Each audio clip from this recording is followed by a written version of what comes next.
Langit Jakarta sore itu sama kelabunya dengan suasana hati Arini.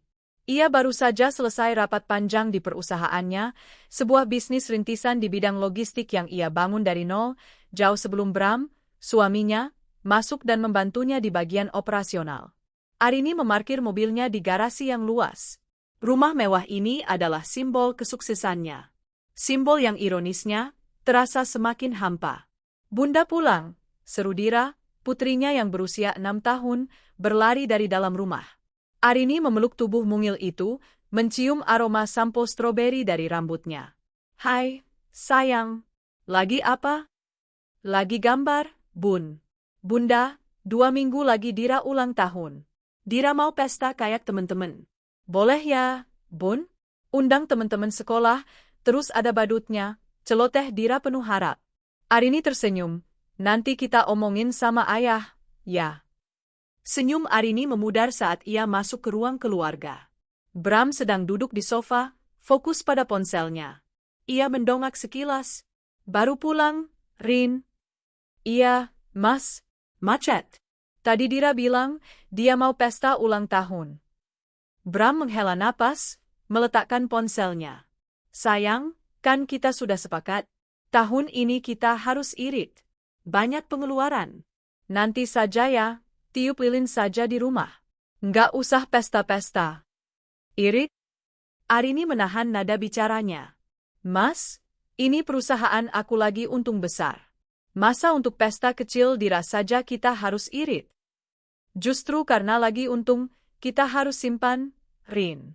Kamu ini boros terus pikirannya, kata Bram, nadanya mulai meninggi. Arini terdiam.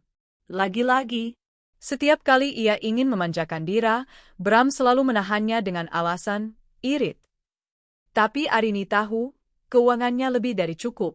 Ia adalah pemilik perusahaan. Bram hanya membantunya. Kenapa Bram yang jadi lebih cerewet soal uang? Ya sudah, kata Dira lirih, bahunya merosot. Ia kembali ke meja gambarnya. Hati Arini mencelos melihatnya. Bel rumah berbunyi. Bei Sumi, asisten rumah tangga mereka, membukakan pintu. Assalamualaikum. Kak Arini. Mas Bram. Suara ceria itu milik Risa, sepupu Arini. Sejak kecil, mereka selalu bersama. Risa adalah bayangan Arini. Kemana Arini pergi, Risa ada. Dulu Arini menganggapnya sebagai kedekatan, tapi semakin dewasa, Arini sadar itu lebih mirip obsesi. Risa selalu menginginkan apa yang Arini miliki. Mainan, baju, bahkan pacar Arini di masa kuliah pernah Risa coba dekati.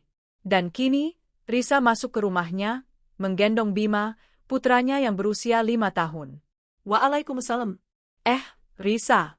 Sini masuk, kata Arini, berusaha tersenyum ramah. Keajaiban terjadi. Wajah Bram yang tadi kaku dan masam, kini berubah 180 derajat. Ia bangkit berdiri, tersenyum lebar, dan langsung mengambil alih Bima dari gendongan Risa. Wah, jagoannya Om datang. Sini, Bima. Bram mengangkat Bima tinggi-tinggi, menciuminya dengan gemas. Kangen banget Om sama kamu. Om Bram, Bima mau mainan mobil balap yang kemarin, rengek Bima manja. Oh, tentu. Om sudah belikan yang baru, yang lebih besar. Ada di kamar kerja Om. Ayo kita ambil. Bram menggendong Bima di pundaknya, berjalan riang menuju ruang kerjanya, seolah lupa bahwa beberapa detik lalu ia baru saja menolak permintaan pesta ulang tahun putrinya sendiri dengan alasan irit. Arini terpaku di tempatnya. Ia melihat Dira yang kini menatap punggung ayah dan Bima dengan tatapan yang sulit diartikan. Kak Arini, sapa Risa, menyentuh lengan Arini. Maaf ya, ngerepotin. Bima ini nggak bisa dibilangin, kangen terus katanya sama Mas Bram. Nggak tahu kenapa, nempel banget. Arini menatap sepupunya. Risa, dengan penampilannya yang selalu terlihat sederhana, sedikit rapuh, seolah ia adalah korban kehidupan. Tapi Arini tahu mata itu. Mata yang selalu memancarkan iri dengki yang tersembunyi. Sejak kapan Risa, yang dulu suaminya entah kemana, jadi sesering ini main ke rumahnya? Dan sejak kapan suaminya jadi, Om, favorit bagi Bima? Enggak apa-apa, Riz. Anggap saja rumah sendiri, balas Arini datar. Mereka duduk di ruang tengah. Tak lama, Bram kembali, tertawa-tawa bersama Bima yang sudah memegang mainan mobil remote control baru yang harganya pasti tidak murah. Mas, itu kan mainan yang Dira minta bulan lalu? Kamu bilang harganya mahal dan gak ada gunanya, kata Arini, suaranya tak bisa ia tahan lagi. Bram terbatuk. Ini beda, Rin. Ini titipan teman. Iya, titipan teman. Kebetulan Bima suka, ya sudah buat Bima saja, elak Bram, gugup. Oh ya? Teman siapa? Desak Arini. Sudahlah, kamu gak kenal juga. Bram mulai kesal. Kamu ini kenapa sih? Cemburu Dira nggak dibelikan? Ya sudah, besok kita beli buat Dira. Bukan gitu, Mas. Bunda, panggil Dira pelan. Nggak apa-apa. Dira nggak mau mainan itu lagi. Hati Arini seperti diremas. Putrinya belajar mengalah pada ayahnya sendiri demi anak sepupunya. Risa sepertinya merasakan ketegangan. Aduh, maaf ya, Kak. Gara-gara Bima ini. Bima, ayo salim sama Om. Kita pulang, ya? Sudah sore. Nggak mau. Mau di sini sama Om Bram. Bima merajuk. Loh, kok pulang? Nggak usah, Riz. Nginep sini aja, kata Bram cepat. Iya, kan, Rin? Nggak apa-apa, kan? Biar Bima main sama Dira. Arini ingin berteriak, tidak. Tapi ia melihat Risa yang menatapnya dengan tatapan memelas. Terserah, jawab Arini singkat, lalu beranjak ke kamarnya. Malam itu, Arini tidak bisa tidur. Ia mendengar suara tawa dari kamar tamu. Bram sedang menemani Bima, membacakan dongeng. Sesuatu yang sudah lama tidak Bram lakukan untuk Dira. Kecurigaan itu, yang awalnya hanya setitik noda, kini mulai melebar. Beberapa hari kemudian, Arini sedang berada di kantornya saat manajer keuangannya, Pak Tono, mengetuk pintu ruangannya dengan wajah cemas. Permisi, Bu Arini. Maaf mengganggu. Saya mau tanya soal beberapa tagihan ini. Pak Tono meletakkan setumpuk faktur di meja Arini. Ini ada beberapa pengeluaran besar ke vendor baru. CV Jaya Abadi. Saya cek alamatnya, sepertinya fiktif, Bu. Tapi semua sudah disetujui dan ditransfer. Tanda tangannya tanda tangan Pak Bram. Jantung Arini berdebar. Berapa totalnya? Sudah hampir 300 juta dalam 2 bulan terakhir, Bu. Untuk jasa konsultasi yang tidak jelas. Tangan Arini terkepal. Uangnya. Uang perusahaannya. CV Jaya Abadi? Coba kamu selidiki siapa pemiliknya. Diam-diam saja, Pak. Hai, Bu. Sepanjang sisa hari itu, pikiran Arini berkecamuk. Bram menggerogoti perusahaannya? Untuk apa? Kecurigaan itu semakin menguat saat akhir pekan tiba. Itu adalah hari ulang tahun Bima. Risa tidak datang ke rumah. Arini merasa sedikit lega. Sore harinya, Bram pamit. Aku ada urusan mendadak sama klien, Rin. Mungkin pulang malam. Klien? Siapa? Adalah. Kamu nggak perlu tahu semua urusanku, kan? Kata Bram ketus, lalu pergi. Arini merasa ada yang tidak beres. Ia membuka media sosial. Hatinya hampir berhenti berdetak saat ia melihat story salah satu teman Risa yang ia kenal. Sebuah video pesta ulang tahun. Di sebuah restoran mewah. Ada badut, dekorasi besar, dan kue tart 5 tingkat. Di tengah video itu, Bima sedang meniup lilin. Di sampingnya, Risa tersenyum bahagia. Dan di samping Risa, memegang pinggang Risa dengan posesif, berdiri suaminya. Bram tertawa, bertepuk tangan, lalu mencium kening Bima tepat saat Bima selesai meniup lilin. Video itu tanpa suara, tapi Arini bisa membaca gerakan bibir Bram. Selamat ulang tahun, jagoan ayah. Bukan, Om. Tapi, ayah. Ulang tahun mewah yang dilarang Bram untuk Dira, kini ia berikan untuk Bima. Uang perusahaan yang hilang. Panggilan, ayah. Arini terduduk di lantai. Ponselnya terjatuh. Kakinya lemas. Mas Bram, kamu? Ini bukan lagi sekadar curiga. Ini adalah pengkhianatan. Tapi ia butuh bukti yang lebih kuat. Ia butuh memergoki mereka dengan mata kepalanya sendiri. Dan tanpa ia sadari, takdir sedang menyiapkan panggung untuknya. 2 hari kemudian, Dira tiba-tiba demam tinggi. Arini membawanya ke rumah sakit langganan mereka. Dan di lobi rumah sakit itulah, ia akan menemukan jawaban atas segalanya. 2 hari setelah Arini melihat video ulang tahun Bima, dunianya seakan berhenti berputar. Ia bekerja seperti robot, pikirannya terus menyusun kepingan teka-teki yang menyakitkan.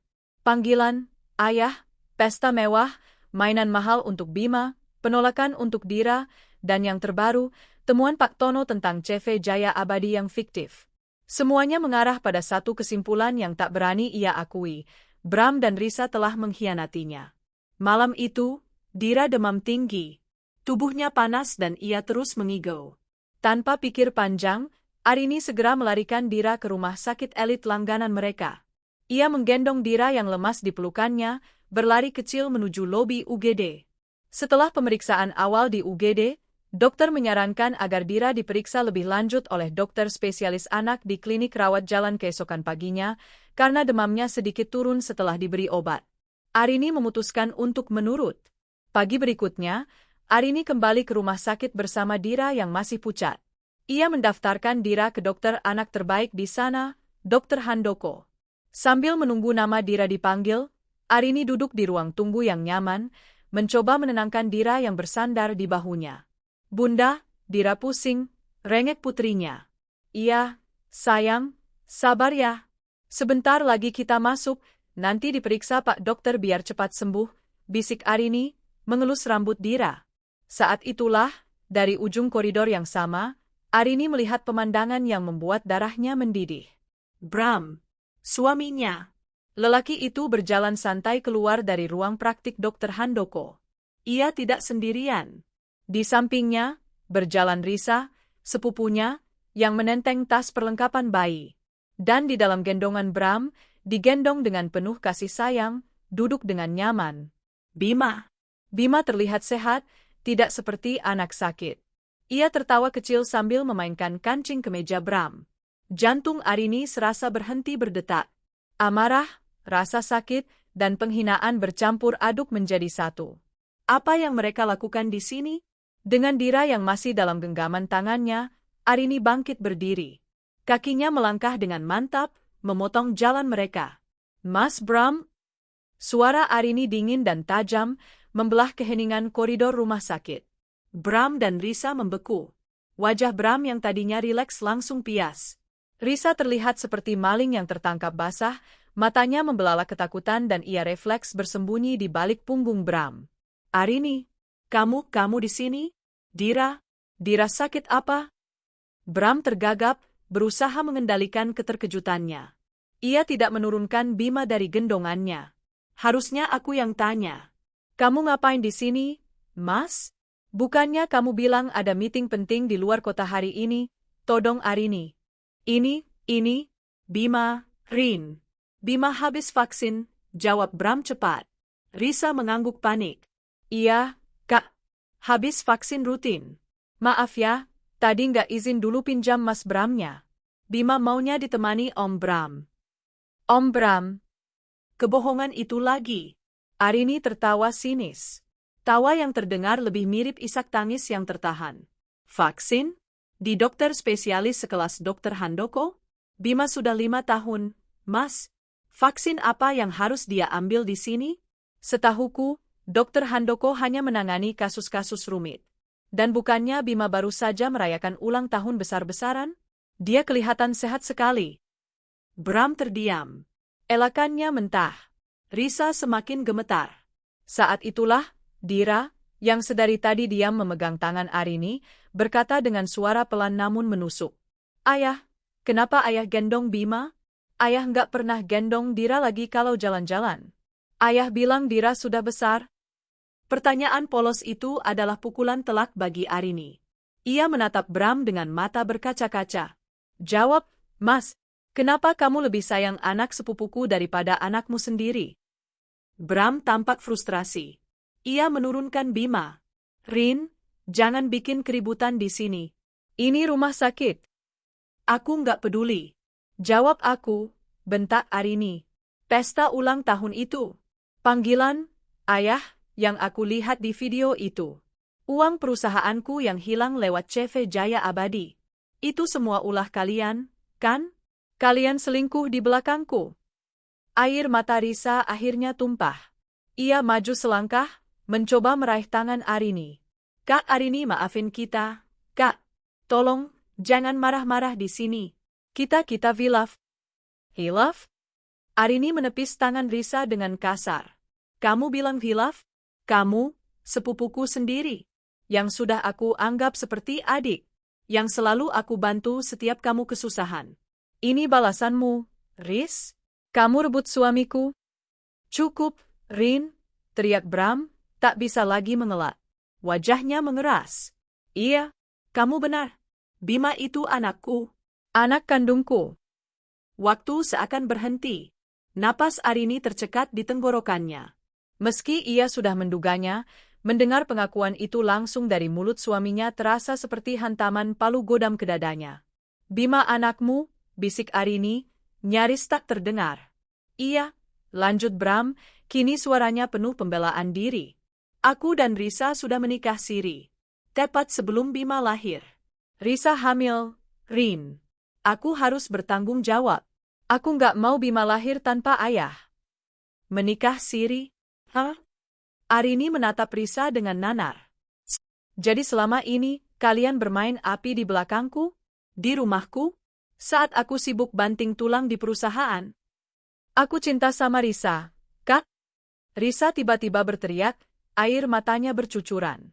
Aku cinta sama Mas Bram sejak dulu. Sejak sebelum kakak menikah sama dia. Kakak selalu dapat semua yang kakak mau. Perusahaan, rumah mewah, kehidupan sempurna. Aku cuma mau Mas Bram. Apa itu salah? Salah? Arini maju selangkah, tangannya terkepal. Kamu iri sama aku? Kamu sengaja merebut apa yang aku punya? Kamu iblis berwajah polos, Risa. Arini, jaga ucapanmu, bentak Bram, membela istri sirinya. Kamu yang harusnya jaga perbuatanmu, Mas, balas Arini tak kalah keras. Kamu biayai mereka pakai uangku. Uang perusahaanku. Kamu belikan dia pesta mewah, sementara anakku sendiri minta dirayakan ulang tahun kamu larang dengan alasan irit. Kamu belikan anaknya mainan mahal, sementara anakku kamu suruh hemat uang jajan. Manusia macam apa kamu, Bram? Suasana koridor menjadi tegang. Beberapa perawat dan pasien lain mulai memperhatikan mereka. Bram menarik napas panjang, seolah mencoba mencari solusi paling gila di dunia. Rin, aku mohon. Dengar. Aku tahu aku salah. Tapi aku cinta sama kalian berdua. Aku cinta kamu sebagai istri pertamaku, dan aku cinta Risa sebagai ibu dari anakku. Aku mohon, Rin, terima Risa. Biar dia dan Bima tinggal sama kita di rumah. Kita rawat Dira dan Bima sama-sama. Aku janji akan adil. Mata Arini membelalak tak percaya. Ia tertawa. Tawa paling pahit yang pernah keluar dari bibirnya. Tinggal di rumahku? Kamu mau aku hidup satu atap sama perempuan ini? Sama pelakor ini? Arini menunjuk wajah Risa yang basah oleh air mata. Kamu mau aku menerima pengkhianatan kalian dan hidup bahagia selamanya? Kamu sudah gila, Bram. Arini, Tidak ada tolong, potong Arini tegas. Dengar kalian berdua? Pengkhianat dan pencuri tidak punya tempat di hidupku. Apalagi di rumah yang aku bangun dengan keringatku sendiri. Arini berbalik, menggendong Dira yang mulai menangis ketakutan. Mulai detik ini, Mas, anggap pernikahan kita selesai. Dan kamu, Risa, nikmati sisa-sisa kebahagiaanmu. Karena aku pastikan, kalian tidak akan bisa menyentuh sepeser pun lagi hartaku. Tanpa menoleh lagi, Arini berjalan meninggalkan dua pengkhianat itu. Ia berjalan menuju ruang praktik Dr. Handoko, mengabaikan panggilan namanya yang diteriakkan Bram. Hatinya hancur berkeping-keping. Tapi di balik kehancuran itu, bara api telah menyala. Ini bukan akhir. Ini adalah awal dari sebuah perang. Dan Arini bersumpah, ia tidak akan kalah. Perjalanan pulang dari rumah sakit terasa paling sunyi sepanjang hidup Arini. Dira, yang mungkin merasakan amarah dan kesedihan ibunya, tertidur di kursi belakang, wajah mungilnya masih pucat karena demam. Bagi Arini, tidur adalah kemewahan yang tak bisa ia pikirkan. Otaknya bekerja 1000 kali lebih cepat. Adrenalin dari kemarahan yang meluap-luap menahan air matanya agar tidak tumpah. Ia tidak akan menangis. Belum. Menangis berarti lemah, dan ia tidak boleh lemah sekarang. Begitu mobil memasuki halaman rumah, Arini langsung beraksi. Ia menggendong Dira ke kamarnya, membaringkannya dengan lembut, dan menyelimutinya. "Be Sumi," panggilnya dengan suara keras dan tegas. Be Sumi, yang sedang menyetrika, berlari tergopoh-gopoh. "Iya, Bu. Tolong siapkan 2 koper besar di depan kamar saya. Masukkan semua pakaian dan barang-barang pribadi Pak Bram ke dalamnya. Jangan ada yang tersisa satu pun. Bawa semuanya ke teras." "Sekarang," perintah Arini. Bei Sumi terbelalak. "Bu, Bapak mau kemana?" "Dia akan pergi dari rumah ini. Selamanya. Cepatlah." Melihat tatapan mata majikannya yang dingin dan tak terbantahkan, Bei Sumi mengangguk patuh dan segera bergerak. Arini masuk ke ruang kerjanya dan mengunci pintu. Tindakan pertama, mengamankan asetnya. Ia meraih ponselnya. Panggilan pertama adalah untuk Pak Tono, manajer keuangannya. "Pak Tono," sapa Arini, suaranya datar. "Blokir semua akses Bram ke rekening perusahaan. Saat ini juga, batalkan semua kartu kredit perusahaan atas namanya. Saya mau semua pembayaran ke CV Jaya Abadi dan semua vendor yang dia ajukan dalam 6 bulan terakhir dibekukan." "Baik, Bu.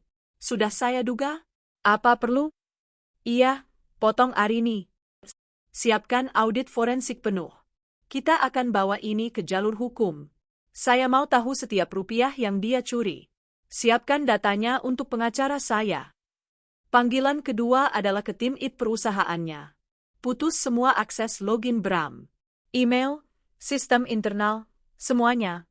Per hari ini, dia bukan lagi bagian dari perusahaan.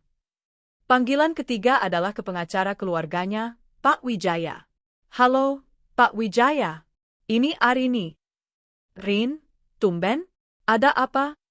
"Saya mau gugat cerai Bram." "Segera." Hening sejenak di seberang telepon. "Apa yang terjadi, Rin?" "Dia selingkuh dengan sepupu saya, Risa. Mereka sudah menikah siri selama 5 tahun dan punya anak. Dia juga menggelapkan uang perusahaan saya. Saya mau hak asuh Dira jatuh penuh ke tangan saya.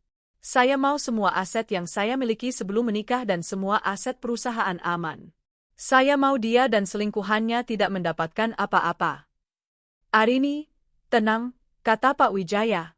"Kumpulkan semua buktinya. Video, bukti transfer, temuan audit. Ini akan jadi pertarungan besar, tapi posisimu kuat. Akan segera saya siapkan berkasnya." Tepat saat Arini menutup telepon, pintu ruang kerjanya digedor dengan keras. "Arini, buka pintunya. Kita perlu bicara." Suara Bram terdengar panik dan marah. Arini menarik napas panjang. Ia membuka kunci pintu. Di depannya, Bram berdiri dengan wajah memerah. "Sendirian. Risa tidak ikut." "Pengecut," batin Arini. "Kamu gila, Rin? Ngusir aku? Kamu suruh Bei Sumi kemasi barangku. Ini rumahku, Bram. Dan aku tidak sudi rumahku diinjak oleh pengkhianat dan pencuri sepertimu," jawab Arini dingin. Wajah Bram berubah dari marah menjadi memelas. Taktik yang selalu berhasil meluluhkan Arini dulu. "Sayang, dengar dulu. Aku bisa jelaskan. Risa yang menjebakku. Aku hilaf, Rin. Aku nggak cinta sama dia, aku cuma kasihan sama Bima. Kamu tahu kan aku selalu ingin anak laki-laki." Arini mengangkat tangannya. "Jangan bawa-bawa Dira dalam drama busukmu. Kamu bilang aku boros saat aku mau merayakan ulang tahun anakku sendiri, tapi kamu buang ratusan juta uangku untuk pesta mewah anak harammu.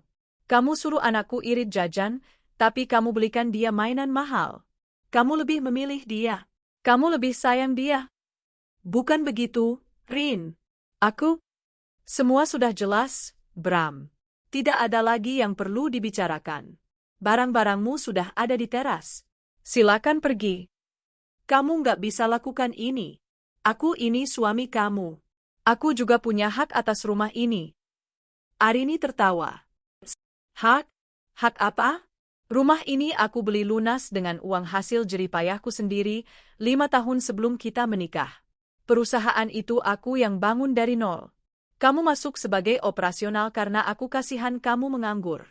Kamu menumpang hidup, Bram. Dan sekarang, tumpanganmu sudah selesai. Saat itulah, sebuah taksi berhenti di depan gerbang. Risa keluar dari taksi, berlari masuk sambil menangis. Kak Arini. Kak? Risa langsung bersimpuh di kaki Arini, memeluk lututnya. Jangan usir Mas Bram, Kak. Kasihan Bima. Dia butuh ayahnya. Saya rela, Kak. Saya rela jadi yang kedua. Saya rela nggak diakui, tapi tolong jangan pisahkan Mas Bram dari kami. Arini menatap pemandangan di depannya dengan muak. Sepasang manusia paling hina yang pernah ia temui. Risa, si muka dua, yang selama ini berpura-pura rapuh dan butuh pertolongan, kini memohon agar bisa terus menikmati fasilitas dari suami orang. Lepas, desis Arini, menarik kakinya dari pelukan Risa. Kalian pikir aku ini apa? Bodoh? Kalian pikir setelah mengkhianatiku, merampokku, kalian bisa memohon dan semuanya akan kembali seperti semula? Kalian mau tinggal di rumahku? Menggunakan uangku untuk membesarkan anak hasil perselingkuhan kalian? Kalian sudah tidak waras. Arini berjalan ke teras, di mana 2 koper besar Bram sudah tergeletak. Ia menyeretnya dan melemparkannya keluar pagar. Pergi, bawa semua barangmu dan jangan pernah kembali. Bram menatap Arini dengan kebencian. Wajah memelasnya hilang, digantikan wajah aslinya. Kamu akan menyesal, Rin. Kamu akan menyesal. Aku akan ambil Dira darimu. Silakan coba, tantang Arini. Dengan bukti penggelapan uang perusahaan dan perselingkuhan, kita lihat hakim akan memenangkan siapa. Sekarang, pergi, sebelum aku panggil satpam untuk menyeret kalian. Risa membantu Bram mengambil koper-kopernya. Mereka berdua berdiri di luar pagar, tampak menyedihkan.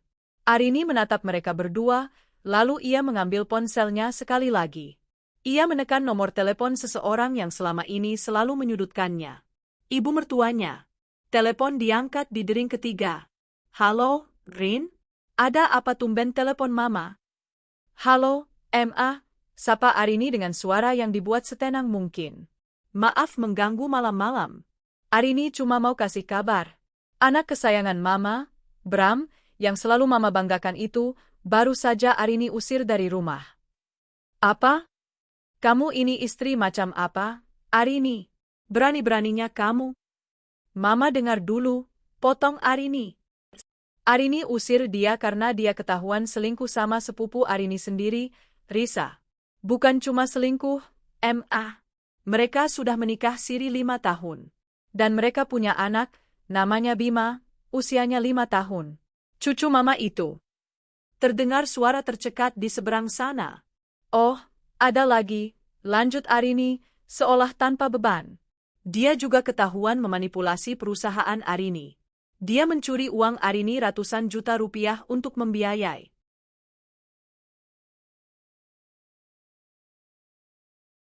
keluarga barunya. Jadi, mulai sekarang, Mama nggak perlu lagi bangga-banggain dia. Dan Mama nggak perlu lagi menyalahkan Arini kalau ada apa-apa, karena jelas sudah siapa biang keroknya. Arini, kamu jangan mengada-ada. Silakan Mama tanya sendiri sama anak kesayangan Mama. Dia sekarang ada di depan rumah Arini, diusir seperti pengemis bersama selingkuhannya. Selamat malam, Ma. Arini menutup telepon. Ia tidak peduli lagi dengan reaksi mertuanya. Ia menatap Bram dan Risa yang masih mematung di luar pagar. Pergi, ulangnya pelan. Dengan langkah gontai, Bram dan Risa akhirnya berbalik, menyeret koper mereka menjauh dari rumah itu. Arini menutup pagar, menguncinya, lalu menutup pintu rumah rapat-rapat. Saat punggungnya bersandar di pintu yang kokoh itu, adrenalinnya surut. Kakinya lemas. Ia melorot ke lantai, dan akhirnya, tangisan yang sedari tadi ia tahan pecah. Ia menangis tanpa suara, dadanya sesak oleh rasa sakit yang tak terperi. Suara Dira terdengar. Arini mendongak. Putrinya berdiri di ujung tangga, memeluk boneka beruangnya, menatapnya dengan mata bingung dan ketakutan. Arini buru-buru menghapus air matanya. Ia bangkit, merentangkan tangannya. Sini, sayang. Dira berlari dan memeluknya erat. Ayah mana? Ayah pergi. Arini memeluk tubuh mungil itu, mencium puncak kepalanya. Iya, sayang. Ayah pergi. Kenapa? Apa ayah jahat? Arini menarik napas panjang. Iya, sayang. Ayah jahat sama Bunda dan Dira. Tapi enggak apa-apa. Mulai sekarang, hanya ada Bunda dan Dira. Kita akan baik-baik saja. Bunda janji. Malam setelah pengusiran itu adalah malam terpanjang dalam hidup Arini. Ia memindahkan Dira ke kamarnya, tidur sambil memeluk erat putrinya seolah takut Dira pun akan direnggut darinya. Setiap derit pintu atau suara mobil di kejauhan membuat jantungnya berdebar, mengira Bram akan kembali dan membuat keributan. Tapi Bram tidak kembali. Pagi menjelang. Arini terbangun dengan mata bengkak dan kepala berdenyut. Ia memandang wajah tidur Dira yang damai. Demi anak ini, ia harus kuat. Demi Dira, ia akan menjadi benteng yang tak bisa ditembus. Setelah memastikan Dira sarapan dan bermain dengan Bei Sumi, Arini kembali ke ruang kerjanya. Ia harus bergerak cepat. Pengacaranya, Pak Wijaya, sudah mengirimkan daftar dokumen yang harus ia siapkan. Tepat pukul 9 pagi, bel rumahnya berbunyi. Bukan bunyi bel yang sopan, tapi ditekan berkali-kali tanpa jeda, memekakkan telinga. Bei Sumi berlari kecil. Biar saya buka, Bu. Jangan, Bei, cegah Arini. Saya tahu ini siapa. Bei Sumi, tolong temani Dira di kamar atas. Nyalakan TV atau putar film. Jangan biarkan dia turun, apapun yang Bei Sumi dengar. Bei Sumi mengangguk mengerti. Arini menarik napas panjang, merapikan rambutnya, dan berjalan ke pintu depan. Begitu pintu dibuka, dugaannya terbukti. Ibu mertuanya, Santi, berdiri di depan pintu dengan wajah merah padam. Di belakangnya, ayah mertuanya, Hermawan, berdiri dengan raut wajah kaku. Arini, kamu? Santi bahkan tidak menunggu dipersilakan masuk. Ia menerobos masuk, mendorong bahu Arini. Dasar istri tidak tahu diuntung. Kamu usir anak saya? Kamu pikir kamu siapa? Arini mundur selangkah, menjaga jarak. Pagi, Pak. Silakan masuk dulu. Nggak perlu basa-basi, sembur Santi. Sekarang kamu jelaskan, fitnah apa yang kamu tuduhkan pada Bram? Kamu bilang dia selingkuh? Kamu bilang dia mencuri? Kamu pasti mengada-ada karena kamu istri yang gak becus. Kamu lebih mentingin karirmu daripada suamimu. Jelas saja Bram cari kenyamanan di luar. Persis. Narasi yang selalu diulang-ulang setiap kali mereka bertengkar kecil. Arini yang salah. Arini yang terlalu sibuk. Arini yang tidak bisa jadi istri penurut. Silakan duduk, kata Arini tenang, suaranya dingin tak beremosi. Ia duduk di sofa single, sementara kedua mertuanya duduk berhadapan dengannya. Saya tidak memfitnah. Semua yang saya katakan di telepon tadi malam adalah kebenaran. Bohong, pekik Santi. Bram itu anak baik-baik. Dia dibanggakan keluarga. Gak mungkin dia selingkuh. Apalagi sama Risa, sepupumu yang kampungan itu. Kamu pasti cemburu buta. Arini menatap lurus ke mata ibu mertuanya. Bram sendiri yang mengaku di depan saya. Di rumah sakit. Dia dan Risa sudah menikah siri 5 tahun lalu. 5 tahun, Jauh sebelum Mama menuduh saya sibuk gila kerja. Anak mereka, Bima, adalah anak kandung Bram. Cucu Mama. Santi terdiam sejenak, tapi egonya menolak kalah. Itu pasti akal-akalan Risa. Dia pasti menjebak Bram. Dan kamu, sebagai istri, bukannya membela suami, malah mengusirnya.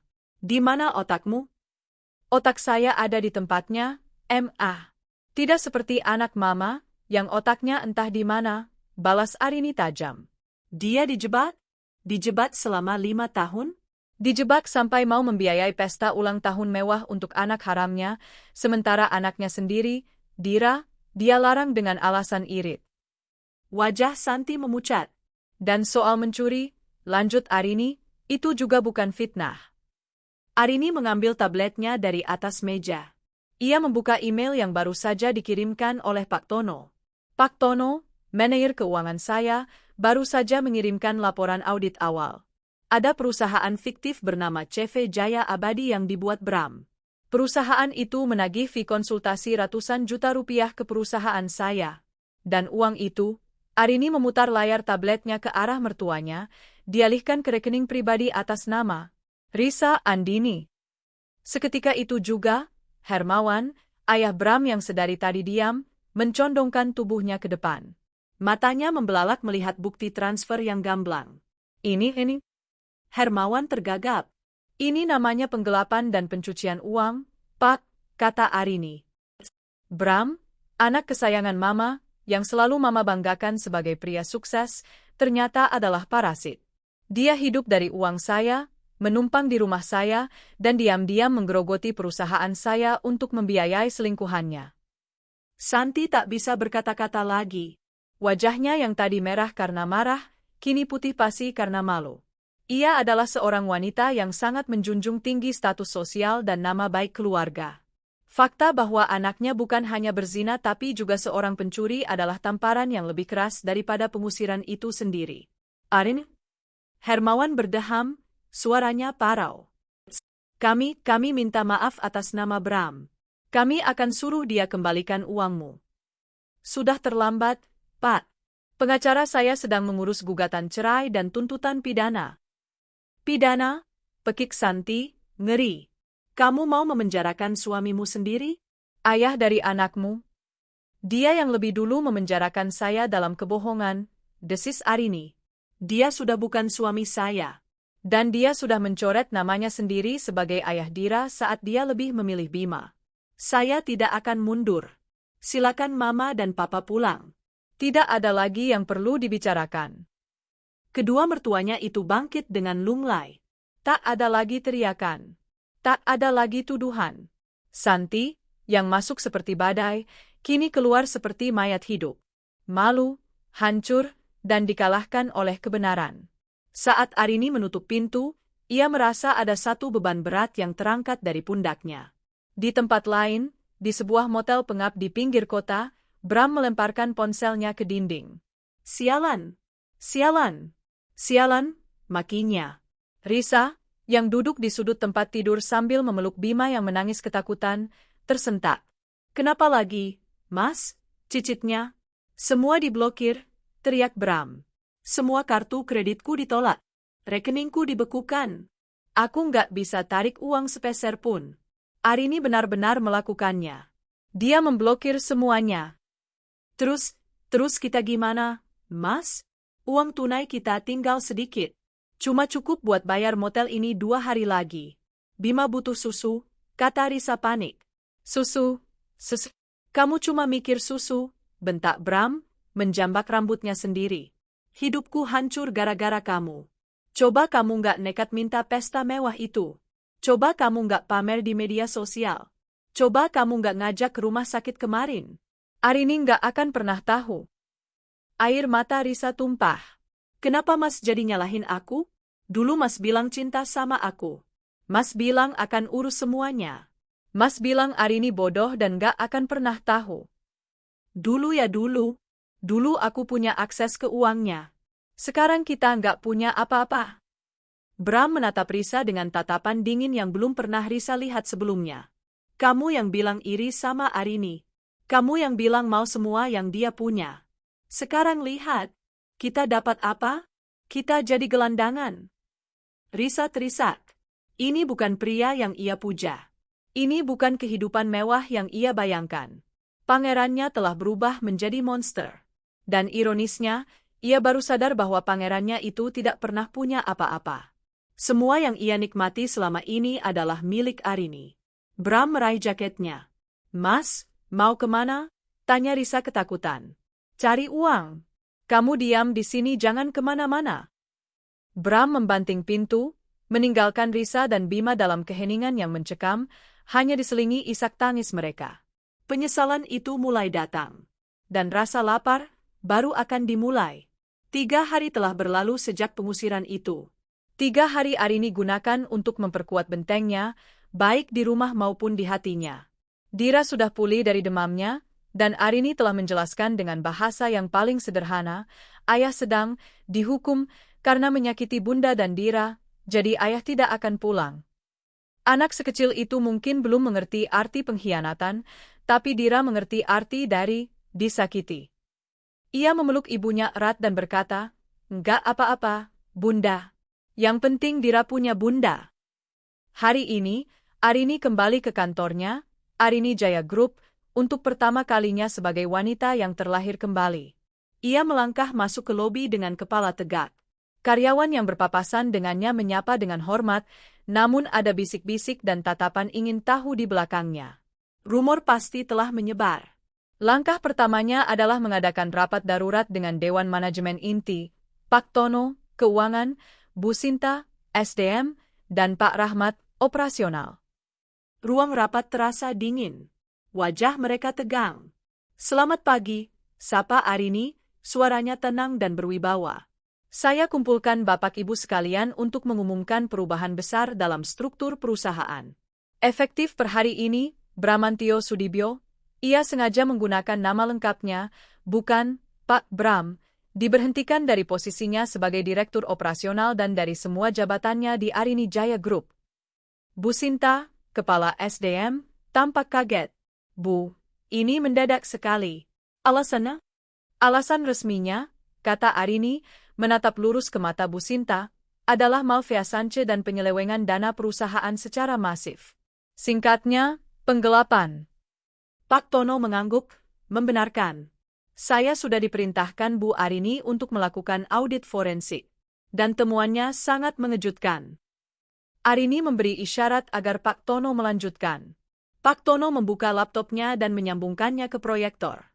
Layar di depan mereka menampilkan diagram alir yang rumit. "Ini baru sebagian kecil," jelas Pak Tono. "CV Jaya Abadi hanyalah puncak gunung es. Pak Bram, maksud saya, Bramantio telah memanipulasi data vendor selama hampir 3 tahun. Dia membuat markup pada biaya logistik, membuat tagihan palsu untuk perawatan inventaris, dan mengalihkan dana promosi ke rekening-rekening yang tidak kita kenali, yang semuanya bermuara ke satu rekening pribadi atas nama Risa Andini." Pak Rahmat, kepala operasional yang jujur, memijat pelipisnya. "Pantas saja biaya operasional kita bengkak 30%. Saya kira karena inflasi. Sialan, dia membohongi saya mentah-mentah." "Berapa total kerugian kita, Pak Tono?" tanya Arini. "Yang sudah teridentifikasi dalam 3 hari ini, angkanya mendekati 7 miliar rupiah, Bu." Napas kolektif tertahan di ruangan itu. 7 miliar. Uang yang Arini kumpulkan dengan susah payah, kini menguap untuk membiayai kemewahan seorang pelakor. "Saya mau," kata Arini tegas, "Pak Rahmat, Anda ambil alih posisi Direktur Operasional sementara. Lakukan audit ulang semua kontrak vendor. Putuskan semua yang berhubungan dengan Bramantio. Bu Sinta, siapkan rilis internal. Umumkan pemberhentiannya tanpa perlu merinci aibnya. Cukup sebutkan restrukturisasi. Saya mau semua karyawan fokus bekerja, jangan ada drama." "Dan Pak Tono," lanjutnya, "serahkan semua bukti ini ke Pak Wijaya. Saya mau dia dan selingkuhannya dituntut bukan hanya perdata, tapi juga pidana." Rapat itu bubar dengan satu kesepakatan, mereka akan menyelamatkan kapal ini. Para manajer senior itu kini menatap Arini dengan rasa hormat yang baru. Mereka tidak lagi melihatnya sebagai istri pemilik, tapi sebagai pemimpin sejati. Sementara itu, di sisi lain kota, kenyataan menghantam Bram dan Risa seperti truk. 2 hari di motel murah sudah menguras habis sisa uang tunai mereka. Pagi ini, mereka diusir oleh pemilik motel karena tidak bisa membayar perpanjangan sewa. Kini mereka duduk di bangku taman yang kotor, di seberang sebuah minimarket. Bima, yang tidak mengerti apa-apa, merengek lapar. "Mas, Bima lapar. Susunya habis dari kemarin," cicit Risa, wajahnya kuyu, rambutnya lepek tak terurus. "Diam, Riz. Kamu pikir aku nggak pusing?" bentak Bram. Wajahnya kusut. Ia sudah menghubungi semua teman-teman yang selama ini ia traktir di kelab malam. Semuanya menolak panggilannya. Ayahnya sendiri, Hermawan, mengiriminya satu pesan singkat, "Jangan hubungi kami sampai kamu selesaikan masalahmu. Kamu sudah mempermalukan keluarga." Dia benar-benar sendirian. "Mas, jual saja jam tangan Mas itu," usul Risa, menunjuk jam mewah yang melingkar di pergelangan tangan Bram. Bram menatap jam itu. Itu adalah satu-satunya barang berharga yang menempel di badannya, hadiah ulang tahun dari Arini 2 tahun lalu. Dengan enggan, ia melepasnya. "Kamu jaga Bima. Aku akan cari gadai." Bram pergi selama 1 jam. Risa menunggu dengan cemas, menahan perih di perutnya yang juga lapar. Bram kembali dengan wajah lebih gelap dari sebelumnya. Ia melempar uang beberapa lembar ratusan ribu ke pangkuan Risa. "Ini cuma segini, Mas? Bukannya jam itu harganya ratusan juta?" tanya Risa kaget. Bram tertawa pahit. "Palsu. Jam itu palsu. Arini membelikanku jam palsu." Risa tertegun. Ia lalu teringat sesuatu. Ia merogoh tasnya, mengeluarkan kotak perhiasan berisi kalung berlian yang diberikan Bram saat Bima lahir. "Kalau gitu, ini, Mas. Jual ini." Ini pasti as." Bram mengambil kalung itu, menimangnya, lalu tertawa lebih keras. "Kamu pikir aku sebodoh itu, Riz?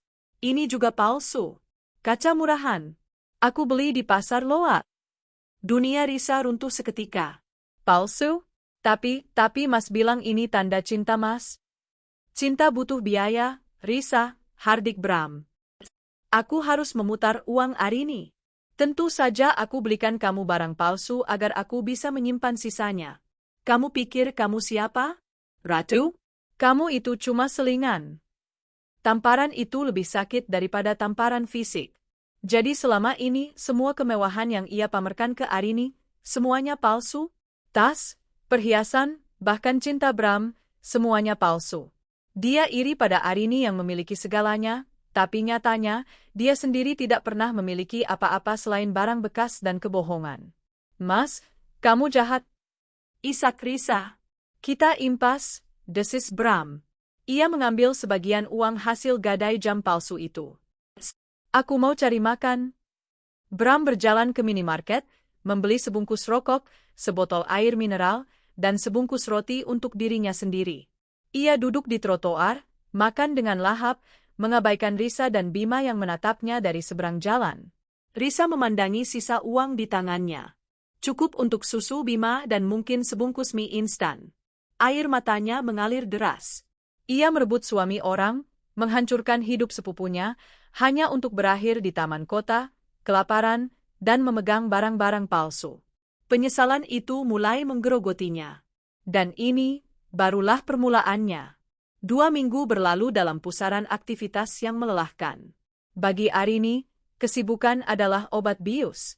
Ia membagi waktunya antara mengurus Dira, yang perlahan mulai terbiasa dengan ketiadaan ayahnya, dan bolak-balik ke kantor pengacaranya, Pak Wijaya. Hari itu, Arini duduk di ruang rapat kantor hukum Wijaya Law Partners. Di atas meja mahoni yang mengkilap, tersebar puluhan berkas, laporan audit, dan bukti transfer. "Temuan tim audit forensik ini luar biasa, Rin," kata Pak Wijaya, melepas kacamatanya. Ia menatap Arini dengan campuran rasa simpati dan kekaguman profesional. "Total kerugianmu yang terverifikasi adalah 7,4 miliar. Bramantio sangat sistematis. Dia tidak beraksi sendirian." Arini mengernyit.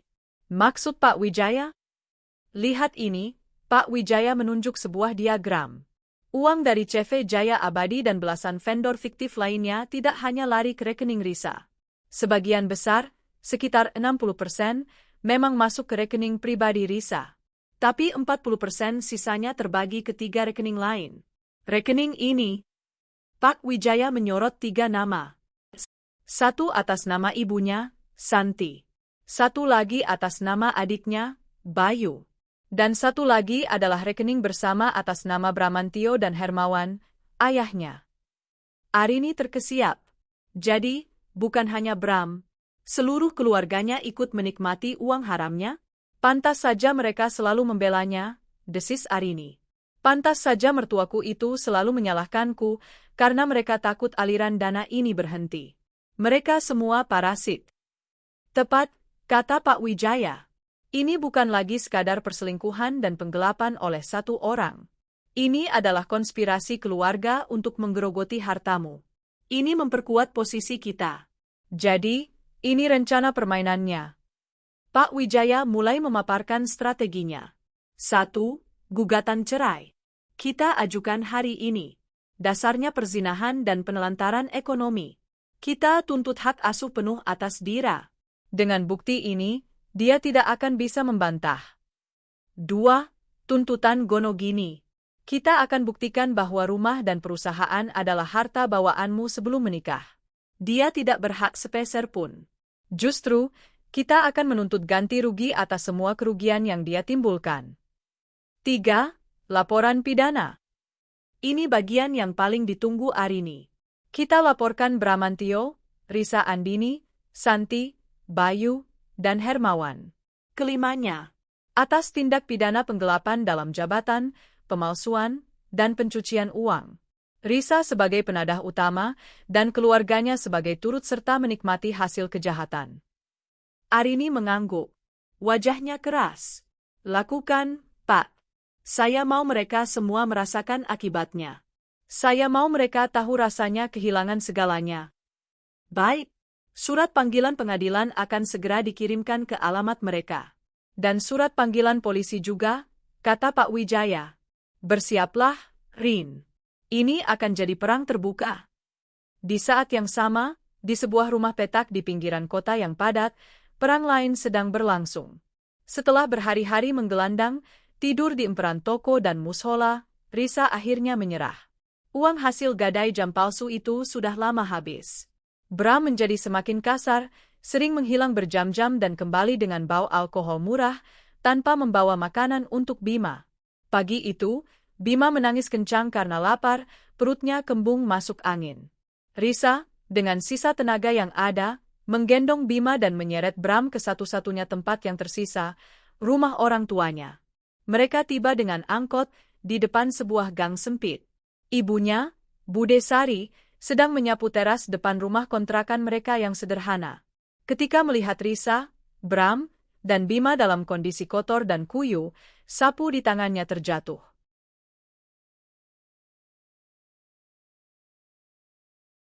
Risa tak bisa menahan diri. Ia berlari, bersimpuh, dan memeluk kaki ibunya. Bu, tolong Risa, Bu. Bima lapar. Kami nggak punya uang. Kami diusir. Bude Sari, yang merupakan kakak dari Ibu Arini, tertegun. Diusir? Diusir siapa? Bukannya Pak Bram ini, suami Arini. Bram, dengan sisa arogansinya, mencoba menyela. Bude, ini cuma masalah kecil rumah tangga. Diam kamu, bentak Pak Dimas, ayah Risa, yang baru keluar dari dalam rumah. Ia menatap Bram dari atas ke bawah dengan tatapan jijik. Jadi benar gosip itu? Kamu selingkuh dengan anak saya? Di belakang Arini. Risa menangis semakin keras. Bukan selingkuh, Pak. Kami sudah menikah siri. Astagfirullahaladzim. Pak Dimas menampar dinding di sebelahnya. Kamu apa, Riz?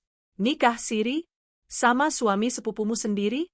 Kamu taruh di mana muka bapak sama ibu? Hah? Kamu jadi pelakor? Bude Sari terduduk lemas di kursi teras. Wajahnya pucat pasi. Ya, Riz, Arini itu, dia sudah seperti adikmu sendiri. Dia yang bayar uang kuliahmu dulu. Dia yang kasih modal ibu buat jualan kue. Ini balasanmu, nak? Aku cinta sama Mas Bram, Bu, pekik Risa histeris. Mas Bram juga cinta sama aku.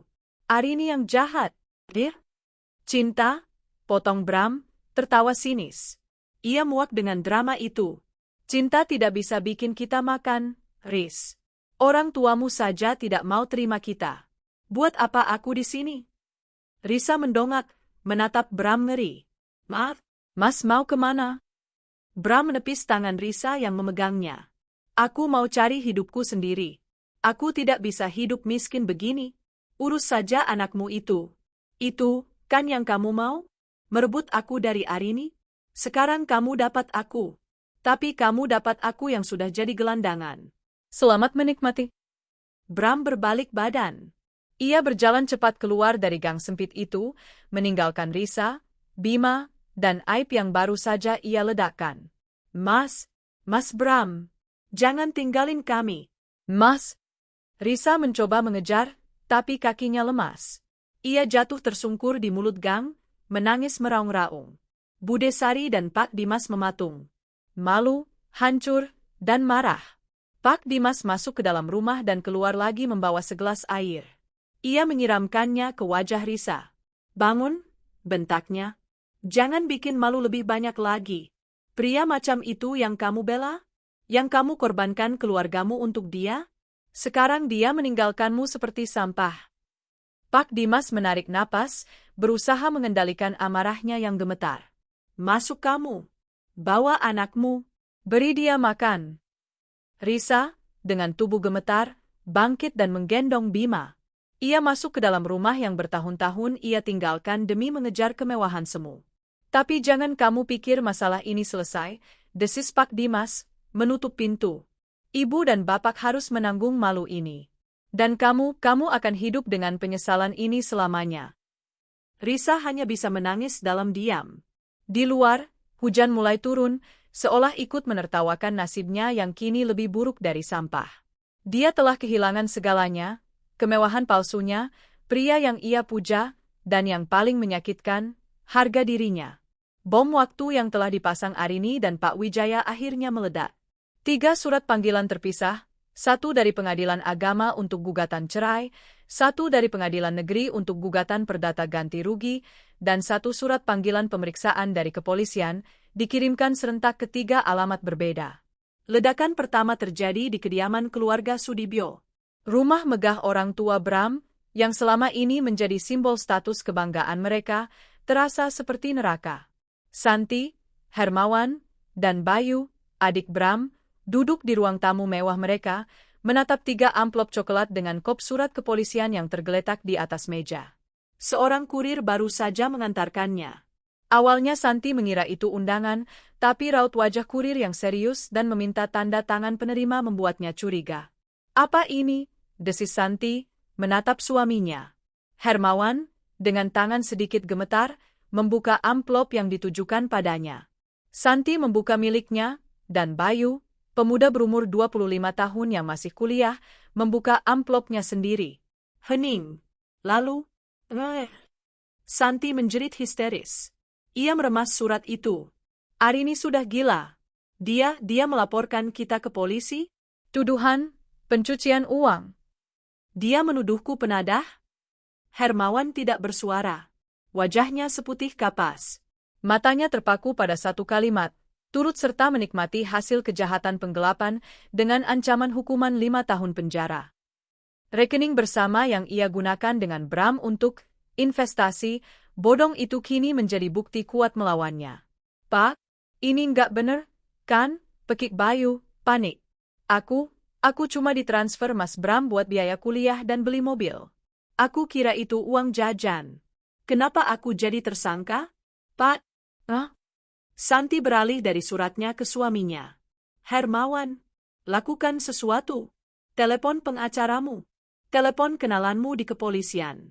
Ini aib keluarga kita. Diam, bentak Hermawan, suaranya bergetar hebat. Ia melemparkan suratnya ke meja. Apa yang mau aku katakan? Bahwa kita tidak tahu? Kita tahu. Kita tahu Bram mengambil uang dari Arini, dan kita semua diam. Kita ikut menikmati. Tapi itu, kan wajar. Dia suaminya, bantah Santi, logikanya mulai kacau. Tidak ada yang wajar dengan 7,4 miliar, Santi, raung Hermawan. Semua rekening kita akan dibekukan. Rumah ini, mobil, semuanya. Kita akan disita, dan kita bisa masuk penjara. Bayu terduduk lemas. Gara-gara Mas Bram hidupku hancur? Santi, yang selama ini begitu pongah dan selalu membanggakan Bram sebagai anak emasnya, akhirnya roboh. Ia menangis meraung-raung, bukan karena kasihan pada Bram, tapi karena takut pada kemiskinan dan rasa malu yang akan menimpanya. Keluarga yang tadinya kompak membela Bram, kini saling menyalahkan dalam kepanikan. Ledakan kedua terjadi di gang sempit tempat tinggal orang tua Risa. Kehidupan Risa di sana lebih buruk dari penjara. Ia tidur di gudang sempit belakang rumah, bersama Bima. Setiap hari ia harus mendengar caci maki ayahnya dan isak tangis ibunya. Ia harus mencuci baju di sumur, membersihkan WC umum di gang itu untuk mendapat uang receh membeli susu Bima. Kemewahan palsu yang dulu ia banggakan kini menjadi bahan tertawaan tetangga. Siang itu, Pak Dimas kembali dari pangkalan ojek dengan wajah yang lebih keras dari batu. Tanpa sepatah kata, ia masuk ke gudang tempat Risa menyuapi Bima dengan bubur encer. Wah! Sebuah amplop coklat mendarat di wajah Risa. Apalagi ini, Pak? Lirih Risa, ketakutan. Baca, bentak Pak Dimas. Kamu pikir setelah jadi pelakor dan bikin malu keluarga, masalahmu selesai? Baca surat itu. Risa membuka surat itu dengan tangan gemetar. Kop surat yang sama. Kepolisian. Ia membacanya. Panggilan pemeriksaan sebagai tersangka. Penadah. Pencucian uang. Ganti rugi 7,4 miliar. Napas Risa tercekat. Ia tidak bisa bernapas. 7,4 miliar? Dia tahu Bram mengambil uang Arini, tapi dia tidak pernah tahu jumlahnya sebanyak itu. Dia pikir mungkin 100, 200 juta? Tapi 7,4 miliar? Itu 7,4? Kamu kira kamu hidup mewah pakai apa? Hah? Teriak Pak Dimas. Pakai daun? Kamu menikmati uang haram 7,4 miliar, Risa. Dan sekarang, Arini menuntutmu. Kamu akan dipenjara. Kamu akan membusuk di sana. Bude Sari berlari masuk, mendengar keributan itu. Ia melihat surat di tangan Risa dan langsung jatuh terduduk. Ya Allah, di penjara? Anakku? Risa merangkak, memeluk kaki ayahnya. Oh Risa, Pak. Risa nggak tahu akan jadi begini. Risa nggak mau masuk penjara. Bapak tolong Risa. Pak Dimas menatap putrinya dengan tatapan nanar. Ada amarah, tapi juga ada sisa kasih seorang ayah. Ia menarik napas panjang. Aku bisa apa? Menjual rumah kontrakan ini? Menjual motorku? Itu tidak akan cukup membayar 1% pun dari hutangmu, kata Pak Dimas getir. Satu-satunya orang yang bisa menolongmu adalah orang yang sudah kamu hancurkan. Arini, cicit Risa. Ledakan terakhir terjadi di dalam hati Arini. Ponselnya berdering sore itu. Ia baru saja selesai membacakan dongeng untuk Dira. Nama yang muncul di layar adalah Bude Sari. Arini menarik napas panjang. Ia tahu ini akan terjadi. Halo, Bude. Terdengar isak tangis yang memilukan dari seberang. Arini, nak, Bude mohon, nak. Bude bersimpuh di kakimu, Rin. Arini memejamkan matanya. Ada apa, Bun? Surat-surat dari polisi? Risa mau dipenjara, nak? Bude tahu dia salah. Dia anak durhaka. Tapi, tolong, nak. Kasihan Bima. Dia masih kecil. Dia nggak salah apa-apa. Bude mohon, cabut tuntutanmu, nak. Biar Bude yang kerja seumur hidup buat bayar hutang dia ke kamu. Hati Arini terasa diremas. Ia benci Risa. Ia benci pengkhianatan sepupunya itu. Tapi Bude Sari adalah kakak dari almarhumah ibunya. Wanita itu yang dulu sering mengasuhnya saat ibunya sakit. Bude, kata Arini, suaranya tenang namun dingin. Ini bukan lagi soal utang. Ini soal kejahatan. Risa bukan hanya merebut suamiku. Dia dan suamiku bersekongkol merampok perusahaanku. Uang yang Bude pakai untuk jualan kue, modal yang dulu aku kasih, itu tidak ada apa-apanya dibanding 7,4 miliar yang dia nikmati. Bude tahu, nak? Bude tahu. Tapi Risa sudah dewasa, Bude. Dia harus bertanggung jawab atas perbuatannya. Sama seperti keluarga Bram. Mereka semua harus belajar bahwa setiap tindakan ada konsekuensinya. Jadi, kamu nggak akan maafin dia, Rin? Kamu tega melihat sepupumu sendiri masuk penjara. Arini terdiam sejenak. Aku sudah memaafkan dia, Bude. Tapi, memaafkan bukan berarti melupakan hukum. Maaf, Bude, proses hukum akan tetap berjalan. Arini menutup teleponnya. Tangannya gemetar. Ini adalah bagian tersulit. Menghadapi musuh itu mudah. Tapi menghadapi keluarga yang memohon atas nama musuh, itu menguras emosinya. Namun, saat ia melihat Dira yang tertidur pulas, hatinya kembali mengeras. Ini semua demi masa depan Dira. Ia tidak akan membiarkan siapapun, bahkan keluarganya sendiri, merenggut apa yang menjadi hak putrinya. Perang ini harus ia menangkan. Hari pemeriksaan tiba. Langit Jakarta seolah ikut berduka, menumpahkan hujan deras sejak subuh, menciptakan suasana kelam yang sempurna untuk hari perhitungan itu. Di ruang tunggu Satuan Reserse Kriminal Polres Metro, dua keluarga yang kini terikat oleh aib duduk berjauhan, saling melempar pandang penuh kebencian. Di satu sudut, Risa duduk meringkuk di bangku besi yang dingin. Ia mengenakan kemeja kusam pinjaman dari ibunya, wajahnya pucat dan sembab. Di sampingnya, Bude Sari tak henti-hentinya beristighfar dengan air mata yang terus mengalir. Pak Dimas, ayahnya, berdiri kaku di dekat pintu, wajahnya menahan malu yang luar biasa, menolak untuk duduk. Ia datang hanya untuk memastikan putrinya tidak kabur. Di sudut lain, keluarga Sudibyo hadir dengan sisa-sisa kesombongan mereka.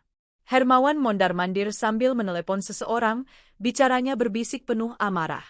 Saya tidak mau tahu. Urus ini. Saya bayar kamu mahal, teriaknya tertahan, sebelum mematikan telepon dengan kesal. Pengacara yang biasa mereka sewa tampaknya mulai cuci tangan. Santi, istrinya, duduk dengan kacamata hitam besar seolah sedang berada di sebuah kafe, padahal matanya bengkak di balik kacamata itu. Sementara Bayu, anak bungsu mereka, tak henti-hentinya memainkan ponsel, jemarinya gemetar hebat, berusaha terlihat normal padahal diambang kepanikan. Mereka semua adalah tersangka. Ini semua gara-gara perempuan jalang itu, desis Santi, cukup keras hingga terdengar oleh Risa. Ia menunjuk Risa dengan dagunya yang terangkat angkuh. Dia yang merayu Bram. Dia yang menghancurkan keluarga saya. Bude Sari tersentak, hendak membela, tapi Pak Dimas lebih dulu melangkah maju. Jaga mulut Anda, Bu, bentak Pak Dimas, urat lehernya menonjol. Ia sudah tidak peduli lagi dengan status sosial. Anak Anda yang merusak anak saya. Dia yang menjanjikan bulan dan bintang. Dia yang membiayai hidupnya pakai uang haram. Anak saya mungkin bodoh, tapi anak Anda itu otaknya. Berani kamu bicara begitu sama istri saya? Hermawan maju, mendorong dada Pak Dimas. Kamu tahu siapa saya? Saya tidak peduli kamu siapa, balas Pak Dimas. Di mata hukum kita semua sama. Sama-sama orang tua dari anak-anak bejat. Polisi! Polisi! Santi berteriak memanggil petugas, seolah ia adalah korban. Seorang petugas berseragam keluar dari ruang pemeriksaan dengan wajah lelah. Tenang, ini kantor polisi, bukan pasar. Bapak Hermawan, Ibu Santi, Saudara Bayu, dan Saudari Risa. Kalian dipanggil untuk pemeriksaan, bukan untuk membuat keributan. Nyali mereka langsung menciut. Kesombongan Santi runtuh seketika. Mereka dipanggil satu persatu ke ruang pemeriksaan yang berbeda. Risa adalah yang pertama. Di dalam ruangan kecil ber-AC yang dingin, ia duduk berhadapan dengan seorang polwan yang ramah namun tegas. Saudari Risa Andini, kata polwan itu, membuka berkas. Anda tahu kenapa Anda di sini? Risa hanya bisa mengangguk, terisak. Anda menerima total 4,4 miliar rupiah ke rekening pribadi Anda dari berbagai vendor fiktif milik Arini Jaya Group. Benar? Risa terbelalak. 4 miliar? Saya tidak tahu sebanyak itu, Bu. Mas Bram yang atur semua? Tapi rekening itu atas nama Anda. Anda yang menarik uangnya. Anda yang membelanjakannya untuk tas, mobil, perhiasan. Anda menikmati hasilnya. Itu namanya pencucian uang, Mbak. Anda tahu hukumannya. Risa menggeleng panik. Minimal 5 tahun penjara, kata polwan itu datar. Tubuh Risa luruh dari kursi. Ia bersimpuh di lantai. Jangan, Bu. Jangan penjara saya. Saya punya anak kecil. Saya janji saya kembalikan. Bagaimana cara Anda mengembalikannya? Tanya polwan itu. Anda tidak punya pekerjaan. Anda tidak punya aset. Semua yang Anda miliki adalah hasil kejahatan. Risa tidak bisa menjawab. Dia hanya menangis, merong, menyesali kebodohannya. Di ruangan lain, Hermawan dan Santi disidang bersamaan. Bukti rekening koran rekening bersama atas nama Hermawan dan Bram dibentangkan di atas meja. Ini aliran dana 3 miliar selama 3 tahun. Bapak gunakan untuk apa? Tanya penyidik. Hermawan berkeringat dingin. Itu bisnis, Pak. Investasi apa? Perusahaan yang Anda sebutkan itu fiktif. Alamatnya tidak ada. Ini murni penampungan uang gelap dari perusahaan menantu Anda, tegas penyidik. Bapak dan Ibu tahu uang ini curian, tapi Bapak dan Ibu diam dan ikut menikmatinya. Itu namanya persekongkolan. Santi mencoba membela diri. Saya tidak tahu apa-apa. Saya cuma ibu rumah tangga. Saya hanya diberi uang belanja oleh anak saya. Uang belanja 50 juta sebulan, Bu? Ditambah 1 unit mobil mewah atas nama Ibu? Anda pikir kami bodoh? Wajah Santi pucat pasi. Setelah 4 jam pemeriksaan yang menguras mental, mereka semua keluar dari ruangan yang berbeda dengan status yang sama, tersangka yang ditahan. Saat Risa digiring menuju sel tahanan sementara, ia berpapasan dengan Hermawan dan Santi yang juga digiring. Wajah mereka yang dulu angkuh kini penuh dengan kengerian. Di mana Bramantio? Tanya penyidik utama kepada mereka semua. Hermawan menggeleng. Saya tidak tahu. Santi menangis. Dia tidak pulang. Risa berbisik. Dia meninggalkan saya, Pak. Baik, kata penyidik itu. Tim kami sudah bergerak. Terbitkan surat DPO, daftar pencarian orang, atas nama Bramantio Sudibyo. Sebarkan fotonya. Mendengar kata DPO, Santi pingsan di tempat. Aib ini lebih buruk dari apapun yang pernah ia bayangkan. Sementara itu, jauh dari kedinginan kantor polisi, Arini berada di kantornya. Ruangannya hangat, dan ia baru saja menyelesaikan rapat penting dengan investor baru yang tertarik dengan restrukturisasi perusahaannya. Ponselnya bergetar. Sebuah pesan dari Pak Wijaya. Pemeriksaan selesai. Risa, Hermawan, Santi, dan Bayu resmi ditahan. Bram DPO. Arini menutup matanya sejenak. Tidak ada rasa kemenangan. Hanya ada kelegaan yang hampa. Ia menatap foto Dira di mejanya. Ini semua untukmu, sayang, bisiknya. Tepat saat itu, pintu ruangannya diketuk. Sekretarisnya masuk. Bu Arini, maaf mengganggu. Tim buser dari Polda baru saja menelepon. Mereka menemukan Pak Bram. Arini tertegun. Di mana? Di sebuah motel murah di Cisarua, Bu. Dia ditemukan dalam kondisi overdosis ringan. Dia mencoba bunuh diri. Berita tentang percobaan bunuh diri Bramantio menghantam Arini seperti gelombang dingin. Ada sepersekian detik di mana jantungnya seakan berhenti berdetak, sebuah refleks sisa dari cinta yang pernah ada. Namun, perasaan itu segera tergantikan oleh kehampaan yang aneh. Bukan sedih. Bukan juga senang. Selesai. Pria yang ia kenal itu benar-benar telah mati, digantikan oleh sosok asing yang pengecut. Bagaimana kondisinya? Tanya Arini pada sekretarisnya, suaranya terdengar datar, seolah menanyakan laporan cuaca. Stabil, Bu. Dia dilarikan ke RSUD Cisarua oleh petugas motel. Polisi sudah di sana. Dia akan dirawat sampai pulih, lalu langsung dibawa ke Polres. Arini mengangguk. Batalkan semua jadwalku sore ini. Siapkan mobil. Ibu mau ke sana? Tanya sekretarisnya, kaget. Saya harus, kata Arini. Bukan untuknya, tapi untuk saya. Saya perlu menutup buku ini dengan tangan saya sendiri. Arini menelepon Pak Wijaya, yang sangat tidak menyarankan kunjungan itu. Rin, dia itu manipulatif. Jangan biarkan dia mempengaruhimu lagi. Biar polisi yang urus. Saya tidak akan terpengaruh, Pak. Saya hanya akan datang sebagai saksi kejatuhannya. Tolong atur agar saya bisa masuk dengan pengawalan. Saya tidak mau berinteraksi dengan keluarganya jika mereka ada di sana, tegas Arini. 1 jam kemudian, Arini tiba di RSUD Cisarua. Ini bukan rumah sakit mewah tempat Dira biasa diperiksa. Ini adalah rumah sakit umum yang ramai, berisik, dan berbau disinfektan yang menyengat. Dengan dikawal 2 petugas polisi, Arini diantar ke bangsal kelas 3, tempat Bram dirawat. Ruangan itu berisi 6 tempat tidur, hanya dipisahkan oleh tirai kusam. Di sudut ruangan, terbaring sosok yang hampir tidak Arini kenali. Itu Bram. Tapi bukan Bram yang dulu. Pria yang dulu gagah, tampan, dan selalu wangi itu kini terlihat menyedihkan.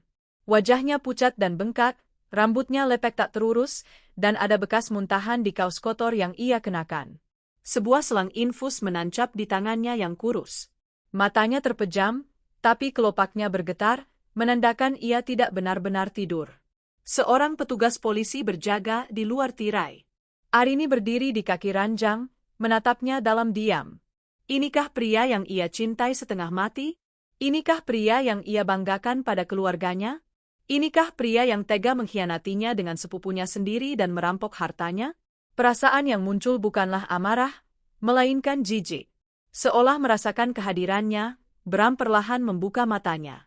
Pandangannya kabur, lalu terfokus. Ketika ia melihat Arini, ekspresi kaget, malu, dan, yang paling dominan, penuh perhitungan, melintas di wajahnya. Arini? Suaranya serak dan lemah. Kamu datang? Air mata langsung menggenang di pelupuk matanya. Tapi Arini tahu, itu air mata buaya. Rin, maafkan aku. Ia mulai terisak, mencoba meraih tangan Arini, tapi tangannya terborgol ke sisi ranjang. Aku, Vilaf. Aku tidak bisa hidup tanpamu dan Dira. Aku mencoba mengakhiri semuanya. Arini tetap diam, wajahnya tanpa ekspresi. Melihat Arini tidak tergerak, Bram semakin panik. Rin, tolong aku. Cabut tuntutannya, Rin. Aku mohon. Aku tidak mau masuk penjara. Aku janji aku akan ceraikan Risa. Aku akan lakukan apapun. Kita mulai lagi dari awal, ya? Tolong kasihan Dira. Menyebut nama Dira adalah kesalahan fatal. Jangan pernah sebut nama anakku dengan mulut kotormu itu. Desis Arini, suaranya tajam dan dingin. Bram tertegun. Ini bukan Arini yang ia kenal. Kamu pikir kamu bisa memanipulasiku lagi, Bram? Lanjut Arini, melangkah lebih dekat. Kamu tidak mencoba bunuh diri karena menyesal. Kamu melakukannya karena kamu tertangkap. Kamu pengecut. Kamu tidak sanggup menghadapi kenyataan bahwa kamu bukan lagi si anak emas. Kamu tidak tahan malu karena fotomu akan tersebar sebagai buronan. Bukan begitu, Rin. Aku cinta kamu. Cinta? Arini tertawa pelan, tawa yang sinis. Kamu tidak tahu arti cinta. Kamu hanya mencintai dirimu sendiri. Kamu tidak kasihan pada Dira saat kamu lebih memilih merayakan ulang tahun anak harammu. Kamu tidak kasihan padaku saat kamu bersekongkol dengan keluargamu menguras rekening perusahaanku. Kamu bahkan tidak kasihan pada Risa, perempuan bodoh yang kamu jadikan tameng dan sekarang kamu tinggalkan. Arini, come on. Anakku. Ya Allah, nak. Tirai disibak dengan kasar. Santi menerobos masuk, diikuti Hermawan yang wajahnya tampak 10 tahun lebih tua. Santi, yang rupanya baru mendapat kabar, langsung berlari ke sisi ranjang, mengabaikan Arini. Sayang, kamu kenapa, nak? Apa yang sakit? Siapa yang bikin kamu begini? Santi meraung-raung, memeluk anaknya. Lalu, matanya menyorot tajam ke arah Arini. Kamu, pekiknya histeris, menunjuk Arini. Ini semua gara-gara kamu, perempuan sialan. Kamu yang membuat anakku begini. Kamu mau membunuhnya, kan? Kamu puas sekarang? Puas? Santi mencoba menerjang Arini, tapi 2 petugas polisi yang mengawal Arini segera menahannya. Arini menatap Santi dengan tatapan dingin penuh kasihan. Saya yang membuatnya begini, Bu? Atau Ibu? Apa maksudmu? Ibu yang mengajarinya bahwa dia bisa mendapatkan apapun yang dia mau. Ibu yang memanjakannya saat dia salah. Ibu yang ikut menikmati uang haramnya dan menyalahkanku saat aku mencoba mengingatkannya. Ibu yang menciptakan monster ini. Sekarang, nikmati ciptaan ibu. Santi terdiam, Kata-kata Arini menusuknya tepat di ulu hati. Hermawan hanya bisa menunduk, malu. Arini berbalik menatap Bram untuk terakhir kalinya. Pria itu kini menangis tanpa suara, menatap Arini dengan tatapan putus asa yang nyata. Dia tahu, dia sudah kalah. Petugas, urusan saya sudah selesai, kata Arini kepada polisi yang menjaganya. Arini, jangan pergi, teriak Bram, panik. Ia menarik-narik borgolnya, membuat ranjang berderit. Arini, tolong aku. Arini. Raungan Bram dan jeritan histeris Santi menggema di seluruh bangsal, menarik perhatian pasien lain. Arini tidak menoleh sedikit pun. Ia berjalan lurus keluar dari ruangan itu, melewati koridor rumah sakit yang ramai, dan keluar ke pelataran parkir. Hujan telah berhenti. Udara terasa bersih dan segar. Arini berdiri sejenak, menatap langit yang mulai cerah di ufuk barat. Ia mengambil napas dalam-dalam, merasakan beban seberat gunung terangkat dari pundaknya. Buku itu telah tertutup. Babak baru kehidupannya, bersama Dira, akan segera ia mulai. 6 bulan kemudian, ruang sidang pengadilan negeri penuh sesak. Persidangan kasus penggelapan dan pencucian uang Arini Jaya Group menjadi berita utama lokal. Arini hadir, duduk di barisan depan bersama Pak Wijaya, punggungnya tegak, wajahnya tenang. Di seberang ruangan, di kursi pesakitan, duduk para terdakwa dengan seragam tahanan. Bramantio adalah bayangan dari dirinya yang dulu. Kurus, tatapan matanya kosong, dan ia menolak menatap ke arah Arini. Di sebelahnya, Risa tak henti-hentinya menangis dalam diam, wajahnya tertunduk malu. Di barisan berikutnya, Hermawan, Santi, dan Bayu duduk kaku, wajah mereka pucat pasi. Kesombongan keluarga Sudibyo telah luntur seluruhnya. Palu diketuk. Hakim membacakan putusan. Menyatakan terdakwa Bramantio Sudibyo, suara hakim menggema, terbukti secara sah dan meyakinkan bersalah melakukan tindak pidana penggelapan dalam jabatan dan pencucian uang secara berlanjut. Menjatuhkan pidana penjara selama 12 tahun dan denda 2 miliar rupiah. Santi menjerit tertahan. Bram hanya memejamkan matanya. Menyatakan terdakwa Risa Andini, terbukti secara sah dan meyakinkan bersalah turut serta dalam tindak pidana pencucian uang. Menjatuhkan pidana penjara selama 4 tahun dan denda 500 juta rupiah. Risa langsung tersungkur, pingsan di kursinya. Bude Sari dan Pak Dimas, yang duduk di barisan pengunjung paling belakang, menangis pilu. Menyatakan para terdakwa Hermawan Sudibyo, Santi Sudibyo, dan Bayu Sudibyo, lanjut hakim, terbukti secara sah dan meyakinkan bersalah turut serta menikmati hasil kejahatan pencucian uang. Menjatuhkan pidana penjara masing-masing 3 tahun untuk Hermawan, 2 tahun untuk Santi, dan 1 tahun untuk Bayu. Hakim melanjutkan, memutuskan bahwa seluruh aset yang dibeli menggunakan uang hasil kejahatan, termasuk rumah, mobil, dan perhiasan, disita untuk dikembalikan kepada pihak korban, Arini Jaya Group, serta mewajibkan para terdakwa secara tanggung renteng membayar sisa kerugian material sebesar 1,2 miliar rupiah. Palu diketuk 3 kali. Selesai. Semuanya telah berakhir. Keadilan telah ditegakkan. Bram dan keluarganya digiring keluar. Saat melewati Arini, Santi, dengan sisa tenaga, mencoba meludah. "Kamu iblis," desisnya. Arini hanya menatapnya. "Bukan saya yang menghancurkan keluarga Anda, Bu. Tapi keserakahan Anda sendiri." Di pintu keluar, Arini berpapasan dengan Bude Sari dan Pak Dimas. Mereka tampak hancur. Bima, yang kini digendong Pak Dimas, menatap Arini dengan mata polos. Anak itu memang tidak salah, tapi ia harus menanggung dosa orang tuanya. "Bude," kata Arini pelan. Bude Sari mengangkat wajahnya yang basah oleh air mata. "Rin, Bima ya? Dia boleh menemuiku kapan saja jika dia membutuhkan sesuatu. Tapi Risa harus menjalani hukumannya." Pak Dimas mengangguk kaku, ada rasa terima kasih sekaligus malu yang mendalam di matanya. "Terima kasih, Rin. Maafkan anak kami." Arini mengangguk, lalu melangkah keluar dari gedung pengadilan, meninggalkan masa lalunya yang kelam di balik pintu yang tertutup rapat. 2 tahun kemudian, cahaya matahari sore menembus jendela kaca sebuah kantor yang luas dan modern di puncak gedung pencakar langit. Arini Jaya Group telah pulih dan kini berkembang lebih pesat dari sebelumnya. Setelah pembersihan internal, perusahaan itu berjalan dengan integritas penuh. Arini berdiri di depan jendela, menatap matahari terbenam yang mewarnai langit Jakarta. Ia bukan lagi Arini yang dulu, yang naif dan selalu mengalah. Ia adalah seorang pemimpin yang tegas, dihormati, dan bijaksana. Pintu ruangannya terbuka. "Ma?" Sesosok gadis kecil berlari masuk, rambutnya dikuncir dua, mengenakan gaun pesta berwarna biru muda. Itu Dira. Kini berusia 6 tahun, tumbuh menjadi anak yang sehat, ceria, dan sangat pintar. Hei, Tuan Putri, sudah siap untuk pestanya?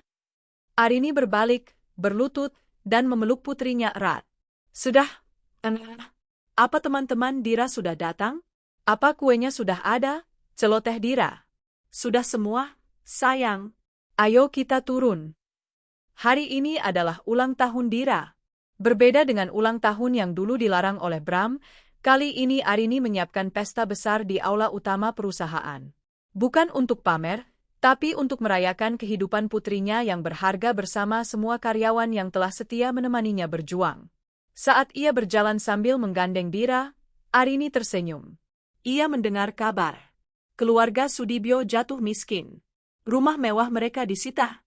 Hermawan dan Bayu, setelah bebas, bekerja serabutan. Dan Santi, sang sosialita, kini berjualan kue di pasar, diabaikan oleh teman-teman lamanya. Bram masih di penjara, kabarnya ia sering sakit-sakitan dan depresi.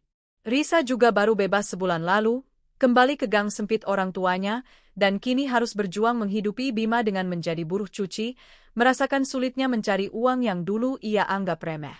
Mereka semua menuai apa yang mereka tanam. Arini tidak lagi peduli. Hatinya telah bebas dari dendam. Ia telah memaafkan mereka, bukan untuk mereka, tapi untuk dirinya sendiri. Ia sadar, pengkhianatan itu adalah cara semesta membersihkan hidupnya dari para parasit. "Mama, lihat, ada balon banyak sekali," seru Dira, menarik tangannya. Arini tertawa, tawa yang lepas dan bahagia. "Iya, sayang. Semua untukmu." Ia memandang putrinya, hartanya yang paling berharga. Ia telah merebut kembali semua yang menjadi haknya, perusahaannya, kehormatannya, dan yang terpenting, kebahagiaannya. Ia tidak membutuhkan seorang suami pengkhianat untuk merasa utuh. Ia utuh bersama Dira. 5 tahun kemudian, langit sore di atas Pulau Dewata menyajikan lukisan alam yang sempurna. Semburat oranye, ungu, dan merah muda memantul di atas ombak tenang yang menyapu bibir pantai pribadi sebuah villa mewah di Seminyak. Di teras yang menghadap langsung ke samudra, Arini tersenyum tenang. Wajahnya, yang kini memasuki usia akhir 30-an, memancarkan aura kedamaian dan kepercayaan diri yang tak tergoyahkan. Ia meletakkan cangkir tehnya, matanya tak lepas dari dua sosok di tepi pantai. "Dira, awas, jangan terlalu jauh," teriak seorang pria yang sedang tertawa, berlari mengejar ombak bersama seorang gadis kecil. "Ayah nggak bisa kejar aku," balas Dira, yang kini berusia 11 tahun. Ia berlari lincah, tawanya riang, gaun putihnya berkibar ditiup angin laut. Pria itu adalah Rian Setiadi, seorang arsitek ternama yang Arini temui 2 tahun lalu dalam sebuah proyek amal pembangunan sekolah. Rian, seorang duda yang kehilangan istrinya karena sakit, membawa ketenangan dan cinta yang tulus ke dalam hidup Arini dan Dira. Cinta yang membangun, bukan merusak. Cinta yang memberi, bukan mengambil. Mereka baru saja merayakan ulang tahun pernikahan pertama mereka. "Mama, ayo sini," lambaian tangan Dira memanggilnya. Arini tersenyum dan melambai kembali. "Sebentar, sayang." Hidup telah memberinya kesempatan kedua. Arini Jaya Group kini memiliki cabang di Singapura dan Australia, dipimpin oleh tim yang solid dan penuh integritas. Pak Wijaya sudah pensiun, menikmati masa tuanya dengan tenang, meski masih sering menelepon Arini untuk sekadar berbagi cerita. Tentu, bayangan masa lalu tidak sepenuhnya hilang, tapi kini hanya menjadi pengingat samar tentang seberapa jauh ia telah melangkah. Setahun yang lalu, ia menerima surat dari lembaga pemasyarakatan. Bramantio Sudibyo meninggal dunia di dalam penjara karena komplikasi penyakit TBC yang parah dan depresi akut. Ia meninggal sendirian. Keluarganya, yang juga telah bebas, tak pernah lagi menjenguknya setelah harta mereka ludes. Arini hanya mengirimkan karangan bunga duka cita atas nama kemanusiaan, lalu menutup bab itu selamanya. Ia juga mendengar kabar Risa. Sepupunya itu kini bekerja sebagai asisten rumah tangga di luar kota, berusaha menyambung hidup dan membiayai Bima. Bude Sari dan Pak Dimas telah menjual rumah mereka di gang sempit untuk menutupi hutang dan kini tinggal di kampung. Kadang, setahun sekali saat Lebaran, Bude Sari mengirimkan pesan singkat berisi permintaan maaf yang tulus kepada Arini. Arini tidak pernah membalasnya dengan kebencian. Ia hanya membalas, semoga Bude dan keluarga selalu sehat. Baginya, itu sudah cukup. Melamun? Suara lembut Rian membuyarkan lamunannya. Ia sudah kembali ke teras, mengeringkan rambutnya dengan handuk. Hanya bersyukur, jawab Arini, menyandarkan kepalanya di bahu Rian. Aku yang bersyukur, balas Rian, mencium puncak kepala Arini. Kamu dan Dira adalah hal terbaik yang pernah terjadi padaku. Dira berlari menghampiri mereka, memeluk keduanya erat. Ayah, Mama, Dira sayang kalian.